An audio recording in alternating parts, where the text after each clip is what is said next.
Hello, everyone. Thank you for joining us for the Clinical Case Review live stream event today. Clinical Case Review is a monthly live stream program that takes place on the second Wednesday of the month at noon. The series provides a review of clinical cases followed by discussion.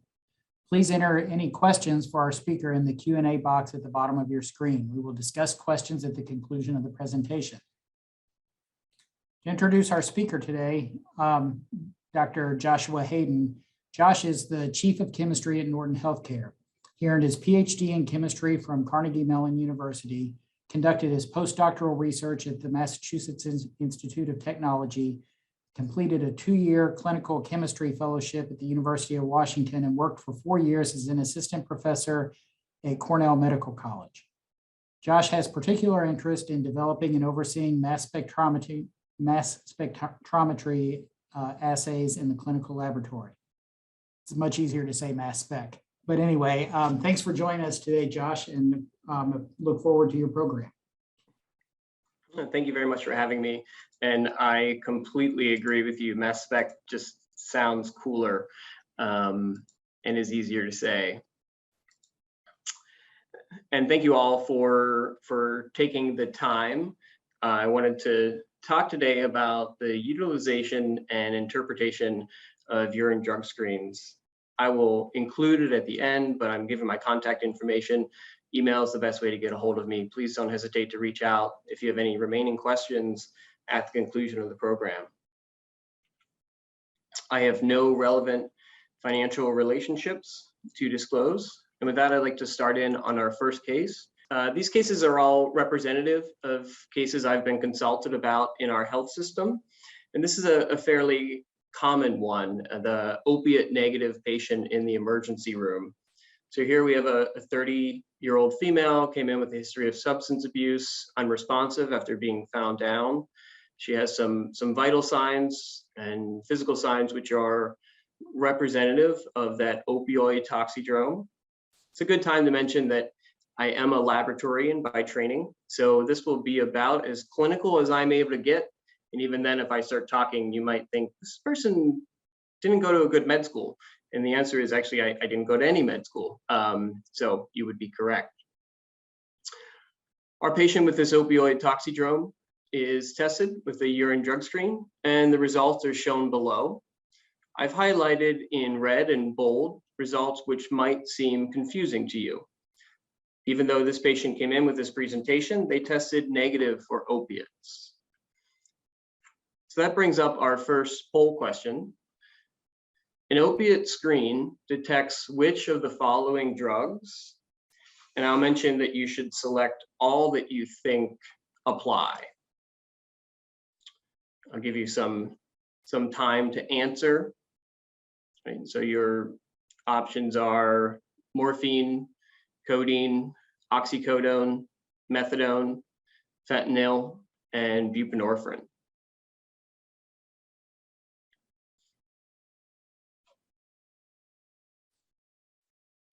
All right, so what I'm seeing on the results, the vast majority of folks would have selected morphine, codeine, oxycodone, methadone, fentanyl, with a smaller percentage, 38%, saying buprenorphine.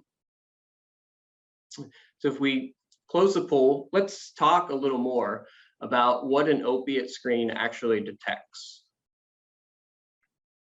And to do that, we'll start with how our urine drug screens actually work.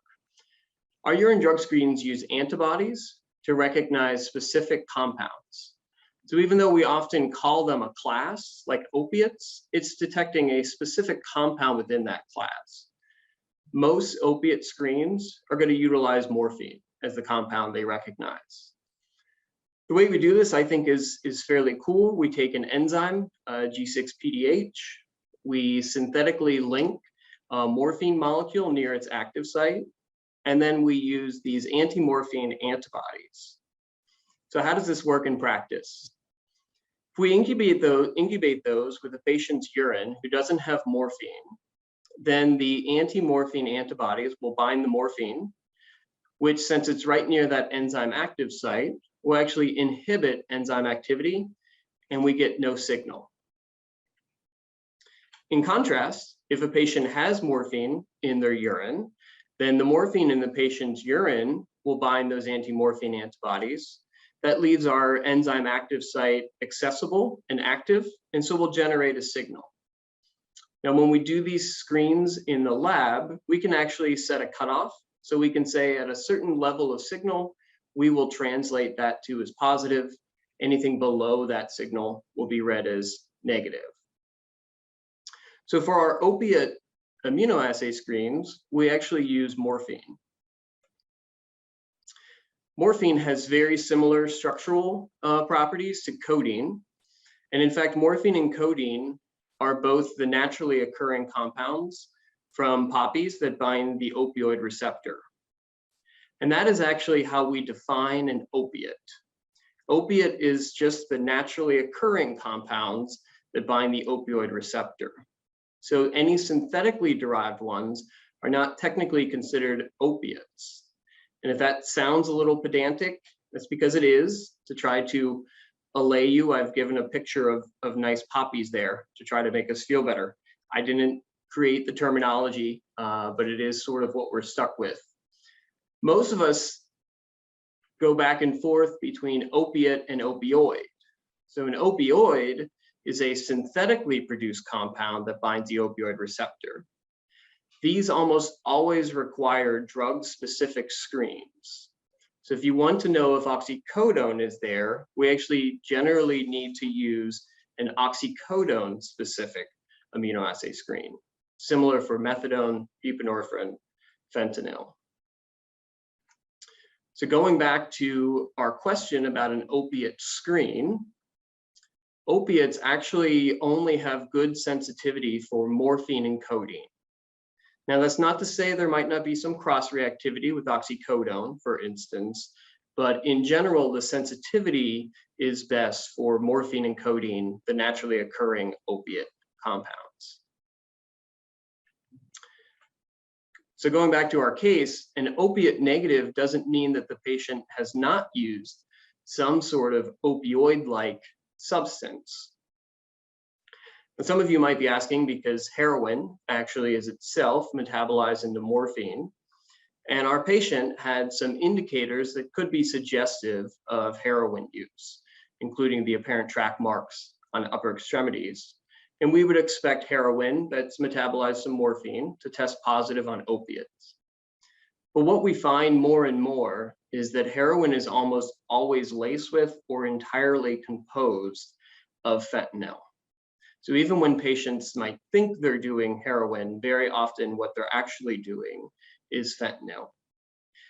And you'll notice that fentanyl was not a class included in this urine drug screen, which begs the question, what actually is in a urine drug screen?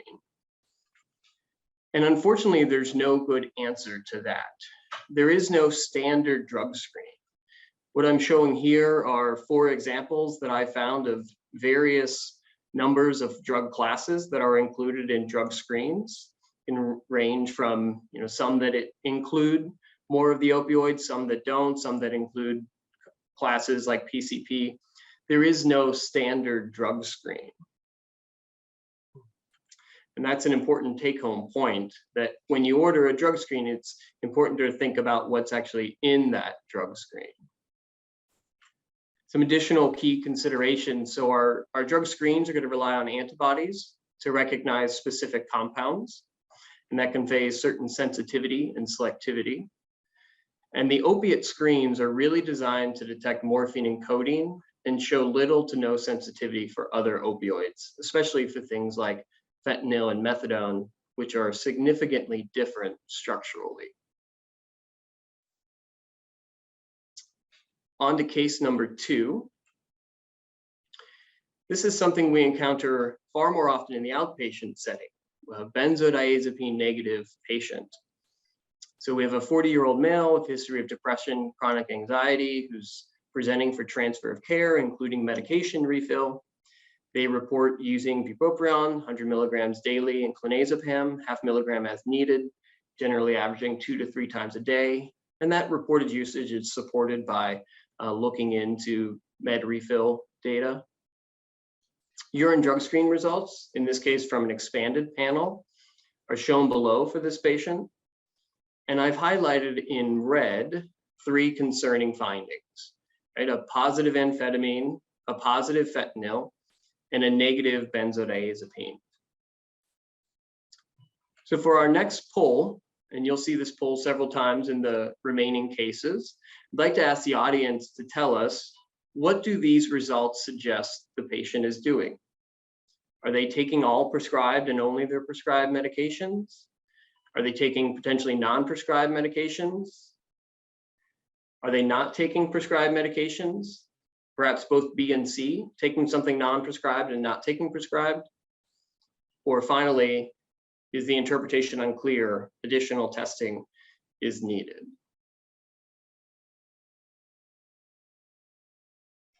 All right, very good. So I see about 43% of folks think it's B and C, taking non-prescribed medication and not taking the prescribed meds. And about 71% think that the interpretation is unclear, additional testing is needed.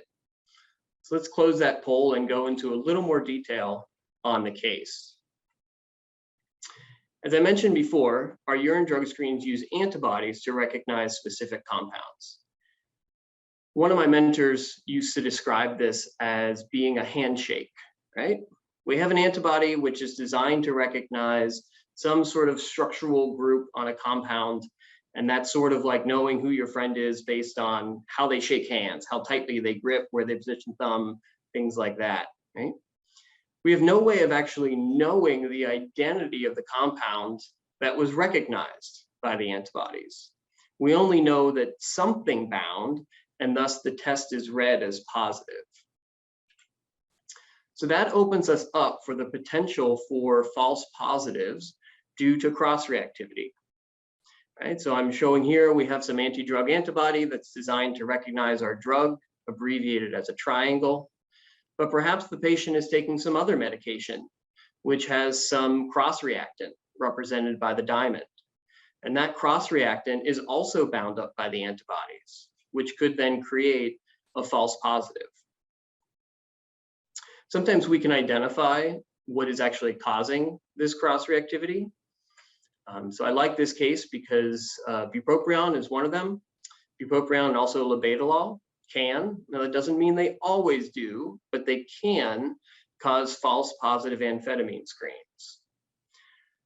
And that's because the antibodies that we've designed to recognize amphetamines will also recognize and cross-react with metabolites of bupropion, hydroxybupropion, and a labetalol metabolite. So I'm depicting these in shapes, but then I also wanted to kind of show you structurally what these antibodies are sort of dealing with. So I tried to highlight in blue some of the shared functionalities among those 3 drugs, which can explain the cross-reactivity. And my apologies for anyone who's having bad flashbacks to organic chemistry. In my defense, I didn't make it required for a lot of various degrees, but it is important. And if it is causing flashbacks, don't worry, we're almost done with this slide. It's also true that sometimes we get false positives and we're not always able to identify the cross-reactant, right? So it's not always possible to look in the patient's med list, partially because there are over-the-counter medications that might not be included, there are herbal supplements, etc. Sometimes it's just a cross-reactant and we can't always identify what's causing it. Doesn't change the fact that false positive urine drug screens are still possible. Fentanyl, for instance, is susceptible to a large number of false positives. So if we look at the performance of fentanyl screens, and this is data taken out of the reference publication, the reference list will be at the end, what we generally find is that our fentanyl screens have poor positive predictive value, but very good negative predictive value. So this study looked at a couple hundred urine samples comparing the fentanyl screen on the rows, positive or negative, versus a gold standard mass spec test, positive, negative. And what they found was there were 54 true positives, 44 false positives. So our positive predictive value was only 55%. That's not to say there isn't good negative predictive value. We only had 3 false negatives and 181 true negatives, so a 98% negative predictive value. So when I think about a patient like this, and I see that positive amphetamine and positive fentanyl screen, I'm not yet convinced, as many of you weren't, that we can conclude anything definitive yet. Right? We need some additional testing to understand that. I've mentioned that we can have false positives, but what about this patient's negative benzodiazepine screen in spite of their stated use of the prescribed Klonopin? The urine drug screens, as I mentioned, use antibodies to recognize specific compounds. And that means that they don't always do a great job recognizing all compounds in a class. So I was actually just having a conversation this morning with a provider about this, who said, well, of course, clonazepam is a very commonly prescribed benzo. So even if they don't recognize all compounds in the class, they're definitely going to recognize the Klonopin metabolite, which would be 7-aminoclonazepam. And I completely agree with that provider. Unfortunately, the vast majority of commercially available benzodiazepine assays actually target either oxazepam or temazepam. Oxazepam is a common one. And that means that they don't have great sensitivity for all of the benzodiazepine compounds. And in particular, they tend to have very poor sensitivity for 7-aminoclonazepam. So false negative benzodiazepine screens in patients prescribed clonazepam are actually commonly observed. So when I look at this patient's case, I see 3 screen results which require follow-up. And so I would suggest that the answer to this question is that the interpretation is unclear, additional testing is needed. So what is that additional testing? That's generally going to be mass spectrometry.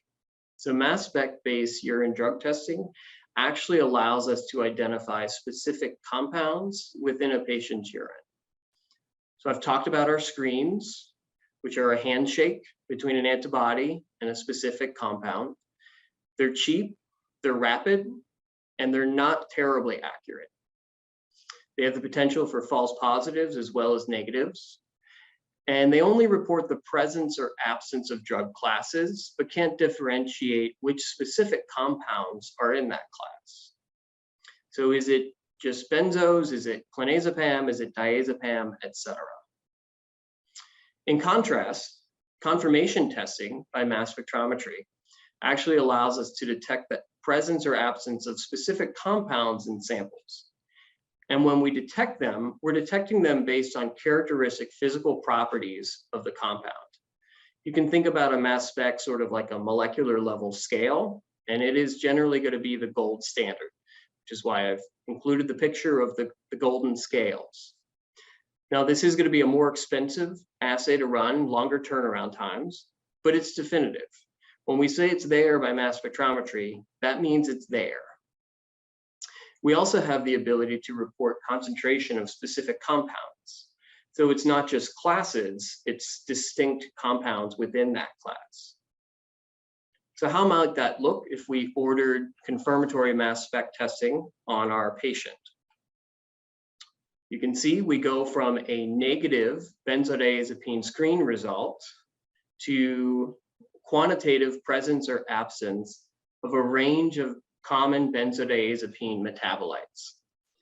You can see the 7-aminoclonazepam here is positive at 345 nanograms per mil, but we don't detect the presence of any of the other tested for benzodiazepines. There's no lorazepam, no nordiazepam, no oxazepam. We also see that we don't detect any fentanyl or its metabolite norfentanyl. And when we try to confirm that amphetamine, the sample tests negative for methamphetamine and negative for amphetamine. So I would say that based on these mass spec results, the results are consistent with use of the patient's prescribed clonazepam, and there were false positive screens based on definitive mass spectrometry testing. And whenever I show this, folks ask about the concentration. right? It's a perfectly valid question. My patient reported using 1 to 1.5 milligrams per day of clonazepam. You're telling me it's 345 nanograms per mil in this random urine. Is that consistent with their dose? Unfortunately, quantitative drug levels in random urine have very limited interpretive value. I'm not going to say no, and there are certainly instances, but it's very hard to deduce the patient's dose based on the quantitative level of the drug or metabolite in a patient's random urine. So what I'm showing here is some data looking at admitted daily dosage of clonazepam, the parent drug, relative to the quantitative levels of 7-aminoclonazepam in the urine. And so you'll notice that there is significant overlap in these bars, and the bars are quite wide. Right? It's very hard to say for sure whether or not an observed level is or is not consistent with the stated dose. So why do we use urine then, right? Some of this challenge is the challenge of collecting random urines. Urine is still going to be the matrix that provides us the best window of detection for drugs of abuse. So what I'm showing on the graph is you can see for something like blood, when the patient takes whatever compound, concentrations peak, rapidly fall. We generally have a window of detection in the hours, day, maybe a couple days. Oral fluid, that's growing in popularity. That also is still going to have a window of detection on the order of days. Urine, in contrast, the levels of the drug and or metabolite will peak later, and it tends to persist longer so that we have slightly longer windows of detection. Now I'm giving some example windows of detection for random urine for some common compounds that I get asked about. You'll notice each one comes with the asterisk, right? The detection window is always going to vary based on the dose. So if a patient takes a much higher dose, they might test positive longer. It depends on metabolism. If we're looking at a metabolite, like in 7-aminoclonazepam, to detect clonazepam, Klonopin usage, right? If the patient's a fast metabolizer or slow metabolizer. Sample type, right? So if we're using urine, that's obviously going to be standard. And then also, of course, the cutoffs. Right? Whenever we're trying to do quantitation with mass spectrometry, all we can ever say is it's below our ability to accurately detect. And there are also always caveats, right? The cannabinoids, for instance, 1 to 7 days. There have been case reports of patients who have been testing positive for up to 30 days, even though they were inpatient and they have confirmed that they're not reusing, right? So good rule of thumb, but also good to remember there are caveats to all of this.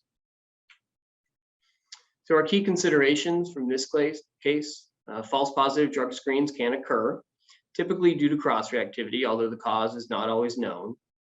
False negative drug screens can occur. They're especially common for clonazepam. And confirmatory mass spectrometry-based testing should always be ordered if the results are disputed and clinical action will be taken. Right? So I'm not saying that you want to confirm every test, but if you're going to take significant clinical action and the patient disputes this, it's a good time to make sure that you have the certainty that mass spectrometry-based testing can offer you. All right, on to case 3. In this case, we have a patient on Ritalin. So a 19-year-old male, history of ADHD, presents for management. They report using methylphenidate 20 milligrams per day for over 2 years with good results. Urine drug screen results are shown below the initial visit. He tested negative for amphetamines. Provider ordered an amphetamine confirmation by mass spec, which also came up negative. So let's go back to our poll question, right? These results suggest what about the patient? And it's going to be those same answer options that you had previously. Taking all the prescribed, taking non-prescribed, not taking prescribed, maybe both, non-prescribed and not taking prescribed, or interpretation unclear.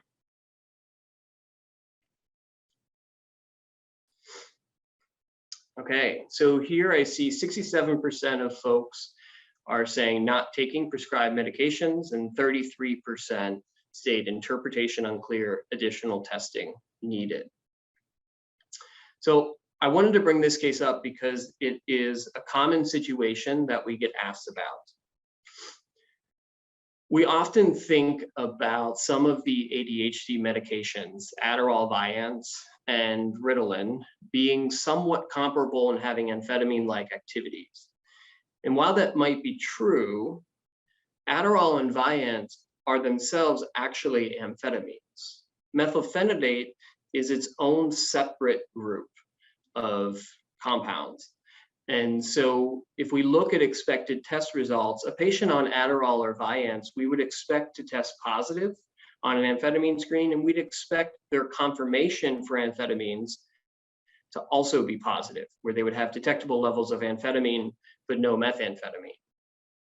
In contrast, methylphenidate actually has to be tested with a specific assay. So a patient taking their prescribed methylphenidate, Ritalin, should show negative on an amphetamine screen, and even the mass spec confirmation wouldn't detect any amphetamine or methamphetamine, because what we need to look for is the methylphenidate or its metabolite, ritalinic acid. And so I would say the results for this patient suggest that additional testing, and in particular that methylphenidate specific testing, is needed.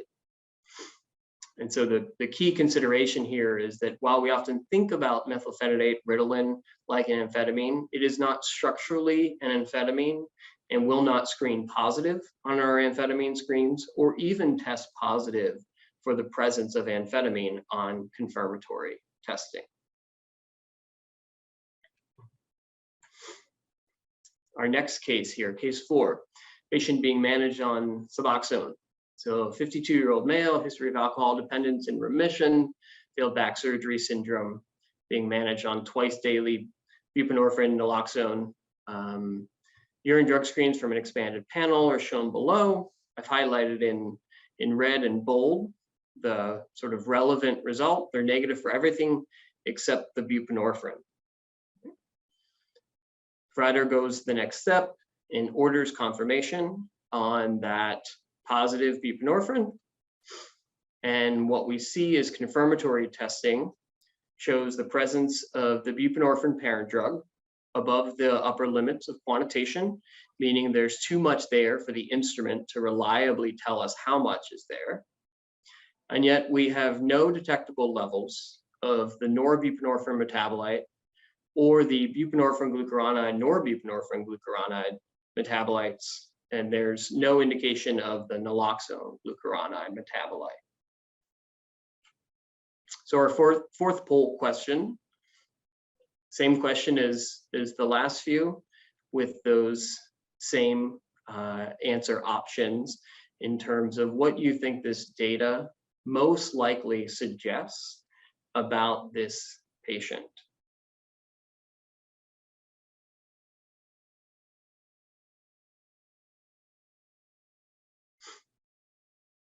Okay, so here I see a pretty good split. So I see 29% saying it means they're taking all prescribed, only prescribed medications, 43% not taking prescribed medications, and 29% saying interpretation unclear. Yeah. So let's talk a little more about what we might be seeing in this case. And we'll start by talking about what we would expect to see in a patient taking their prescribed buprenorphine.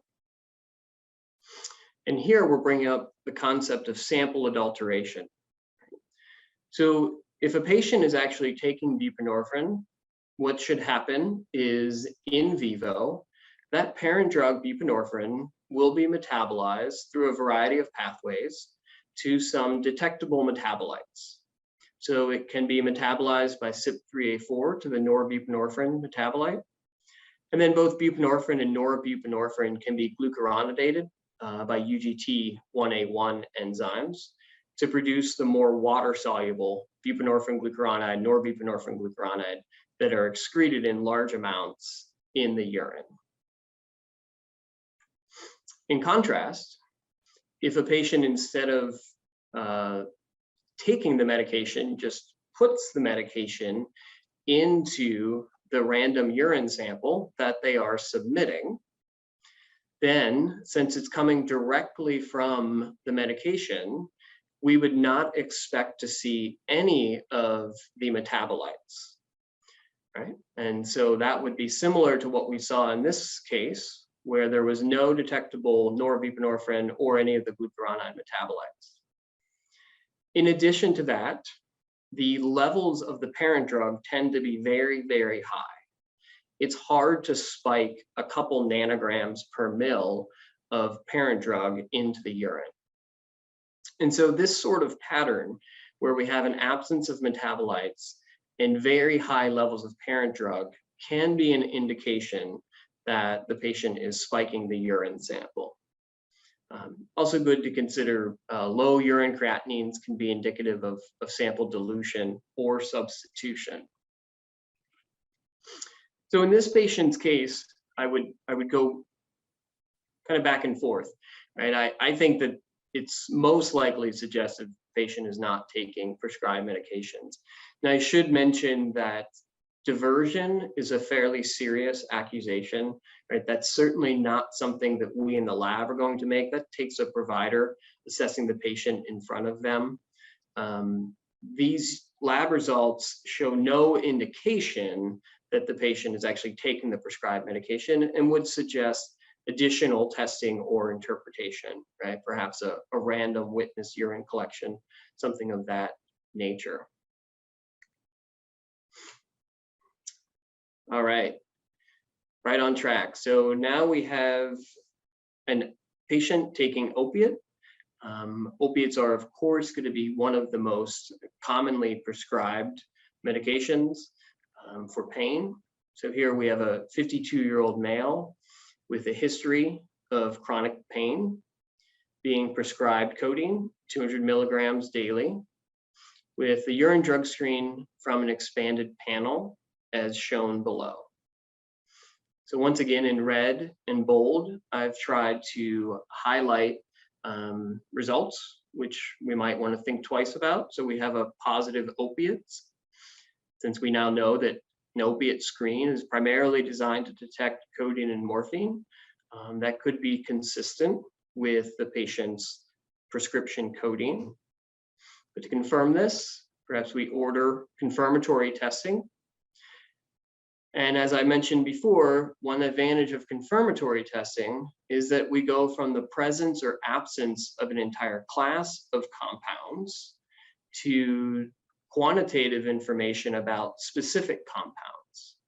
So we're no longer looking at just opiates. Now we're looking at morphine, codeine, hydrocodone, hydromorphone, etc. We also have oxycodone, oxymorphone often included in an opiate confirmation. And that's because very high levels of those can cause some cross-reactivity with the opiate immunoassays. And then, of course, there is the characteristic heroin metabolite, 6-monoacetyl morphine. And in this patient's case, I've highlighted in bold any of the compounds that were above the limit of quantitation. And you can see we have a very high level of codeine. We have detectable levels of morphine and hydromorphone as well. So our final question, very similar to the other poll questions, knowing that this patient tested positive for opiate and they're prescribed codeine, seeing definitive testing indicating the presence of codeine, morphine, and hydromorphone, what do these results suggest the patient is doing?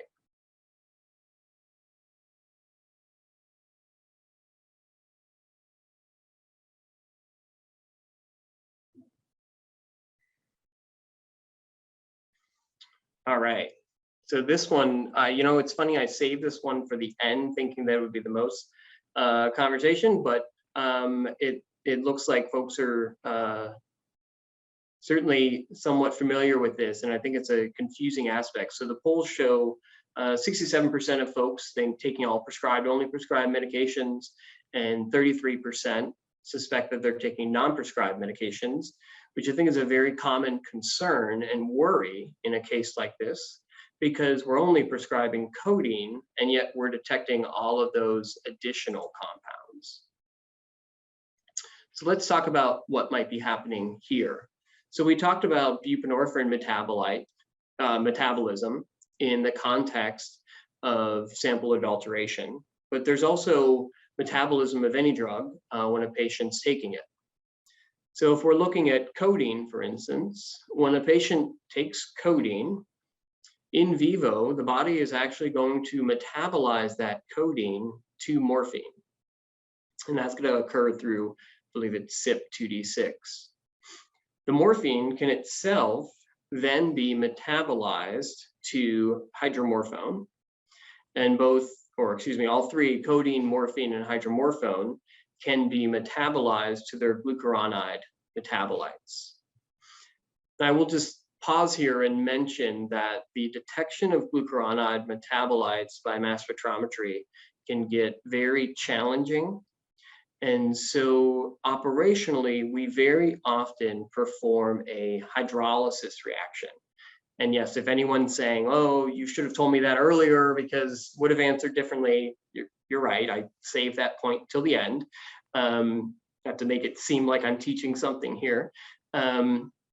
So most clinical labs will actually add a glucuronidase enzyme. And so instead of detecting levels of morphine 3 glucuronide, morphine 6 glucuronide, we'll actually drive everything back to morphine.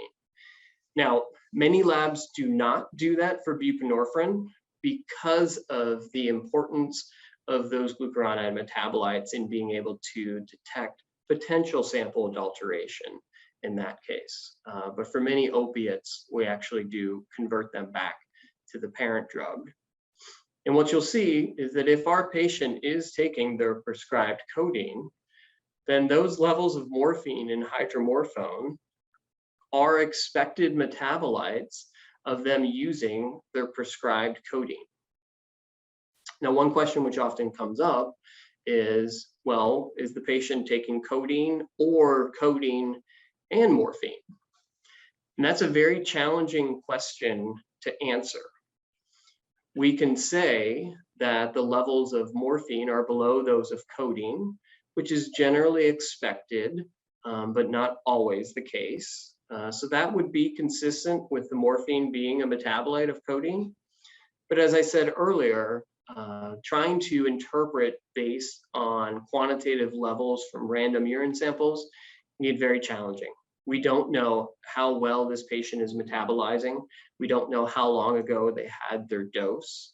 And so it's very hard for a lab to say definitively, this is definitely the prescription codeine and not additional use of morphine. So in those situations and in a patient like this, we in the lab try to take the patient's side, right? We try not to tell you that something's concerning if there is a high likelihood that it could be a perfectly consistent result.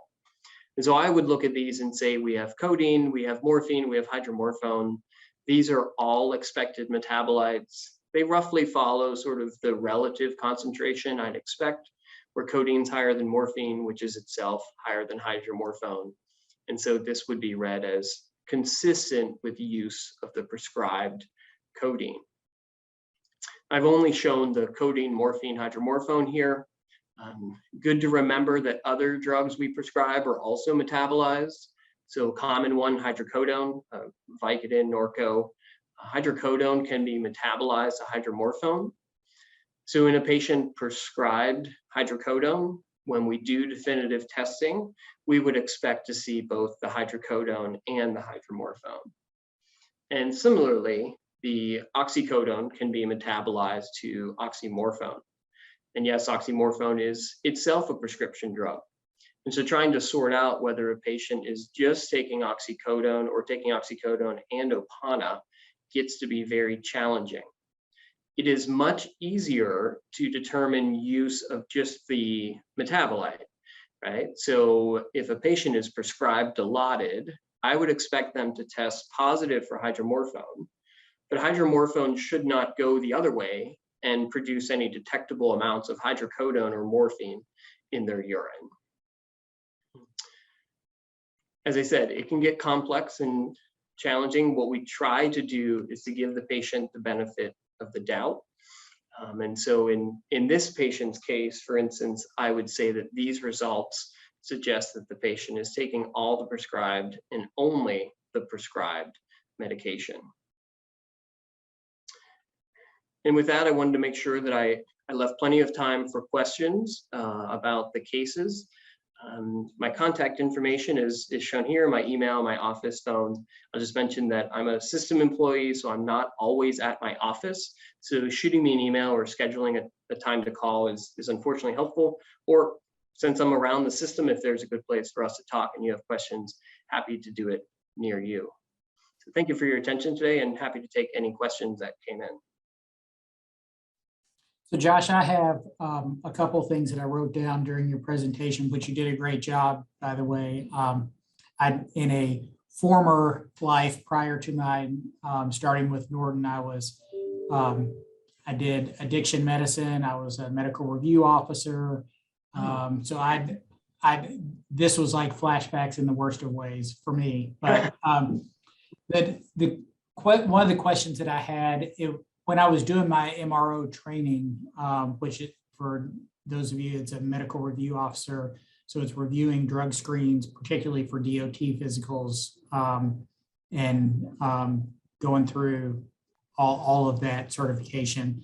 But one of the things that was brought up in that training was one reason cannabinoids can stay in your system for such a long period of time is the fat deposition. Is that still the prevailing theory? That is absolutely 100% the prevailing theory. So the case report that I had kind of mentioned where a patient tested positive over the course of 30 days, it was actually interesting. They tracked their urine levels and they were going down. And this was when a patient was admitted for some psychiatric illness. And so they had a high degree of confidence the patient wasn't reusing because they were under constant observation. As the patient started to improve, there also started to be some changes in lifestyle and of course being admitted. And so they started to undergo some rapid fat loss. And you could actually see after, I want to say it was like 15, 20 days, you actually started to see the THC carboxylic acid metabolite actually spike up. And so they tried to correlate that to the increased metabolism of fat and that sort of releasing that deposited THC. So yes, you're 100% correct that is still the prevailing hypothesis about THC. Yeah, I think I had seen, and it may not have been published, but it may be more anecdotal, that there were patients entered into a study that were regular marijuana users and then asked to stop and monitored their THC levels and saw them decline. And then they were treadmilled for a period of time and then followed the THC levels go back up after they were burning fat while going through this treadmill process. I will need to look that up. I had not heard of that study, but it's all consistent with exactly what you're saying and what I have heard as well. Absolutely. So a question that may be relevant to some, I know we do have some providers that do prescribe the buprenorphine. It was a great example of adulteration of a sample, but how can we combat, or can we, if I'm a buprenorphine prescriber, that person hasn't been taking it for 29 days, but the day of their test, they take it the morning they know they're getting tested? So that is an excellent question. And I wish I had an excellent answer for you. I have looked at this through the literature as we were setting up our testing to try to see if there's anything we can detect which would be an indicator of long-term use. Unfortunately, there isn't. And so being able to sort out whether a patient has been using reliably for 29 days or just used that day before the test, it's going to be very challenging. I will mention that, you know, some labs offer services that they call kind of RX guard and various approaches, where essentially what they do is kind of big data. They'd say, oh, we had these stated doses and we saw these concentrations, so patient is outside the limits of normal. I'm not going to say that that's totally bogus. I'm going to say that we have looked at that, and the challenge there is that you're saying someone's outside what you would expect. Is that enough for you to say, I'm confident you're not doing? And that's a fairly serious accusation, right? Yes. And so we do not feel comfortable that we could tell our providers that. And I think the data does not support that there's a great way to sort of look at the pattern. Unfortunately, aspects such as random urine tests, right? That is probably one of the best ways, and certainly the clinical assessment. How do you feel about this patient? Do you think it warrants sort of a surprise test? And what sort of control measures do you have when the patient does submit a urine to try to prevent the adulteration? But again, it's not going to address I know I have a test tomorrow, so I'm going to take it tonight.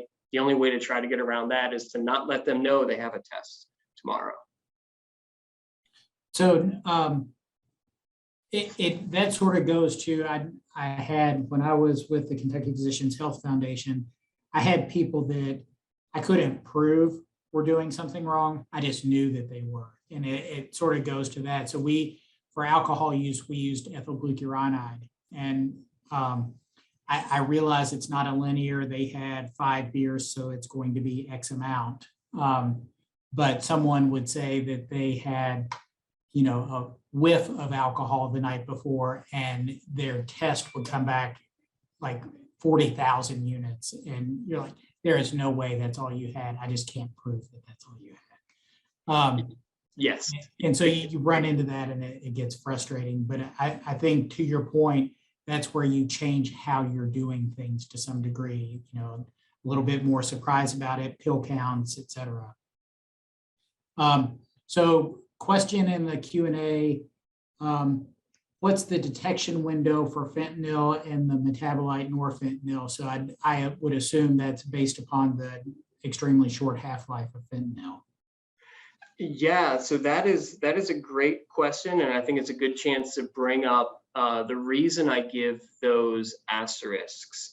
Fentanyl, we generally think of being in that 2 to 3 day time span, right? There was a published case report in a pregnant patient who presented seeking care for opioid use disorder, who was inpatient, who was, you know, they believe compliant, and who showed I want to refresh myself, it was at least over 2 weeks, sort of a continual but detectable level of norfentanyl in her urine, right? And so we generally think of it in that 2 to 3 day range. But again, there are these case reports of unexpectedly persistent quantities. And one of the things I liked about that case report is, you know, while I do say that quantitative levels in random urine have limited clinical value, it's not to say that they have no clinical value, right? So they were testing this patient pretty much first morning every time, and they could actually monitor and track that the quantitative levels were going down, and that would be supportive of sort of a, you know, prolonged half-life, right? The sort of consistent decay. I think they actually fit it to a half-life there. So with fentanyl, the norfentanyl metabolite, I think about it being on the 2 to 3 day page, or excuse me, turnaround window. Most of our screens are going to detect the parent drug fentanyl with limited cross-reactivity for the norfentanyl. Most confirmatory tests, such as the one we do, would detect fentanyl and norfentanyl. Okay. And then Another question, can you comment on false positive cases for cocaine? Yes, so I can tell you that in my career, I have not yet seen a false positive cocaine screen. Now, if you're telling me you're, about to go to court, Child Protective Services, things like that, I'm still obviously going to say that we need to make sure we have all of our definitive testing performed. But for whatever reason, and I think some of it is if you look at, so cocaine is metabolized to a variety of metabolites. The most common is benzoylecgonine, which we detect. It is a funky molecule to look at. It's just kind of unique. And I think that sort of like unique jigsaw piece maybe makes it so that the antibodies recognize it better. And we have excellent positive predictive value from our cocaine immunoassay screens. I trained with an individual who has been in the field for decades, and they had never seen a false positive cocaine immunoassay screen when it's targeting that benzoylecgonine metabolite, which all of our cocaine screens for the most part are. So cocaine is going to be one of those few immunoassay screens which I have a high degree of confidence in. Just to give an example, we have an internal quality process that if a sample screens positive for cocaine and tests negative on our confirmation, we automatically retest it. Now, we've never found that, but it is a significant enough kind of discrepancy that I would warrant a double check. Because they do tend to perform very well. And that's in contrast with something like a PCP screen, right? Now, some of that has to do with pretest probability, right? Not many people do PCP anymore. The assays aren't terribly good. I think one of the ER docs told me, they said, oh, it's a great dextromethorphan screen. And we'd actually looked at that, and they were right. We had more positives from dextromethorphan than from PCP.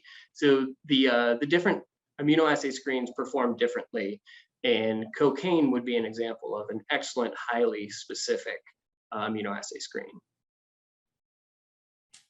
So I guess the last anecdote for me, when I was with the foundation and monitoring the physicians with alcohol and drug use disorders in the state, we had someone who, after months and months and months of sobriety and apparently had been doing really well, got a hair test done for cocaine, and it came back positive, and he swore that he hadn't used it all. And all of his urine tests had been negative. Everything about him said he's telling the truth. And we discovered that when we sent him to treatment in February, that and he stayed in treatment for 6 or 8 months. It was a significant stay. That he did really well, and then we get the hair test done at about a year. So it's February again, and he had been wearing his hat, his winter hat, because he didn't have much hair, and it had cocaine residue on it that was getting into his hair. And so his false positive actually wasn't a false positive, it was a true positive. He just didn't ingest the cocaine because benzoylecgonine was negative. Wow. That's amazing. Yeah, we, hair testing gets very complex.